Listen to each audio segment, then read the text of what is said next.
श्रीमद् भगवत पुराण के अनुसार नरकासुर भूदेवी और भगवान विष्णु के वाराह अवतार का पुत्र था। भूमिपुत्र होने के कारण पहले वह भौम भी कहलाया। विष्णु जी ने उसे प्राग ज्योतिषपुर का राजा बना दिया। एक परम देव पिता और पुण्यात्मा माता होने के बावजूद वह बड़ी ही क्रूर प्रवृत्ति का था, इसीलिए उसका नाम भौमासुर पड़ा। पर वक्त के साथ वो और भी निर्दयी, निर्मम और अधिक क्रूर होता चला गया और इसी वजह से उसे नरकासुर भी कहा जाने लगा। आप सबको हमारा नमस्कार। आपके अपने चैनल ओम गणपति में आपका स्वागत है। अगर आपने अभी तक हमारे चैनल को सब्सक्राइब नहीं किया है तो जल्दी से कर लें और बेल आइकन दबा दें ताकि हमारे हर वीडियो की जानकारी आपको सबसे पहले मिले। जब उसको भगवान विष्णु ने प्राग ज्योतिषपुर का राजा बनाया, कुछ समय तक तो वो ठीक से राज्य चलाता रहा, पर उसकी क्रूरता बढ़ती चली गई और वो प्रसिद्ध होने लगा। तब बाणासुर को भी उसका ज्ञान हुआ और दोनों की मित्रता हो गई। बाणासुर की संगत से नरकासुर और भी निर्मम और अत्याचारी होता चला गया। बाणासुर के सानिध्य के कारण उसमें सारे अवगुण राक्षसों के भर गए। बाणासुर ने उसे ब्रह्मा जी की तपस्या करने की सलाह दी और कहा, इससे तुम और भी शक्तिशाली हो जाओगे और पृथ्वी ही नहीं तीनों लोकों पे राज कर सकोगे। यह सुनते ही वो ब्रह्मा जी की घोर तपस्या करने लगा और उसकी तपस्या से प्रसन्न हो ब्रह्मा जी ने उसे कोई भी वर मांगने को कहा। तब नरकासुर बोला, मैं जानता हूँ आप मुझे अमरता का वरदान नहीं देंगे। तो उसने ब्रह्मा जी से कहा, मेरी मृत्यु केवल मेरी माँ के हाथों ही हो और कोई भी मुझे मार ना सके। यह वरदान मांगते उसने सोचा था कि एक माँ कभी अपनी संतान का बुरा नहीं कर सकती।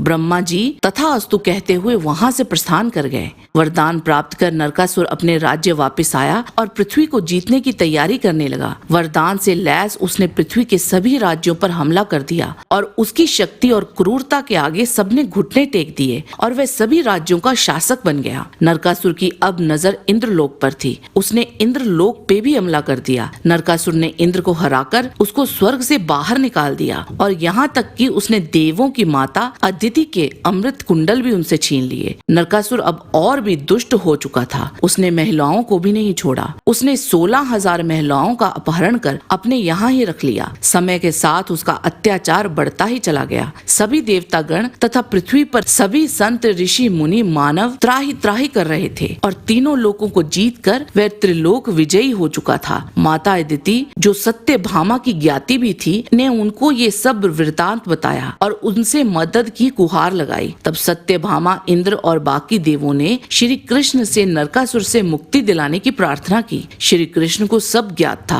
और उन्होंने सबको नरकासुर का वध करने का आश्वासन दिया। अपने वचन के मुताबिक श्री कृष्ण ने गरुड़ पे सवार हो सत्यभामा को साथ ले नरकासुर के साम्राज्य पे हमला कर दिया और वहाँ भयंकर युद्ध छिड़ गया। श्री कृष्ण को ऐसे हमला करते देख कुछ देर के लिए नरकासुर घबराया। फिर उसने अपने वरदान को याद किया और सोचा कि श्री कृष्ण भी मुझे मार नहीं सकते। इससे उसे साहस मिला। सबसे पहले उसने अपने सेनापति मुरा को श्री कृष्ण से युद्ध करने को भेजा, पर उसको क्षण भर में ही श्री कृष्ण ने मार डाला। मुरा का ही वध कर श्री कृष्ण मुरारी भी कहलाए। हताशा में नरकासुर ने अपने महान हथियार संत घिनी, जो एक तरह का वज्र ही था, को श्री कृष्ण पे चलाया, पर इसका श्री कृष्ण पे कोई प्रभाव नहीं पड़ा और इसको श्री कृष्ण ने आसानी से नष्ट कर दिया। श्री कृष्ण ने भी कई घातक प्रहार नरकासुर पर किए थे, पर सब बेअसर हो गए। अंत में नरकासुर ने श्री कृष्ण पे अपने दिव्यास्त्र शक्ति का प्रयोग किया, जिसने श्री कृष्ण की छाती पर आघात किया और वह मूर्छित हो गए। गुस्साई सत्यभामा ने स्वयं अपना एक शक्तिशाली अस्त्र निकाला और नरकासुर पे चला दिया, जो सीधा नरकासुर की छाती पे लगा। उस दिव्य बाण ने नरकासुर को भेद दिया और वो सोचने लगा, ऐसा कैसे हो सकता है? मैंने तो श्री कृष्ण के सभी अस्त्र निष्क्रिय कर दिए, पर यह कैसे संभव है? उसी समय सत्यभामा श्री कृष्ण की ओर भागी। उसने ये जानने की कोशिश भी नहीं की कि वे दिव्य बाण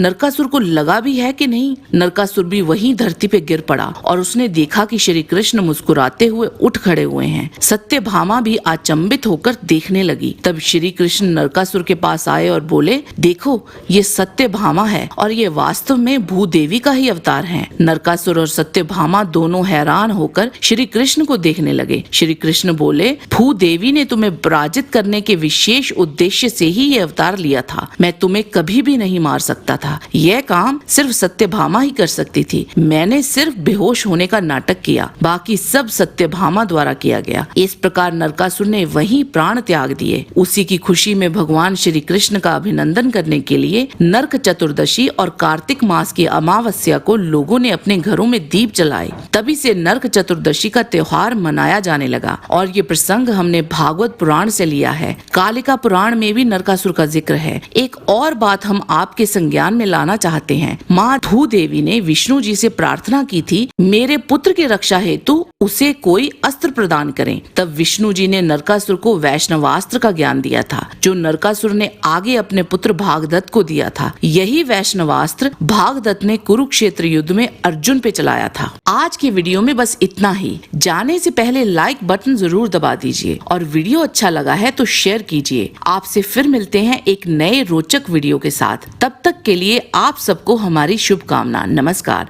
जय श्री कृष्ण।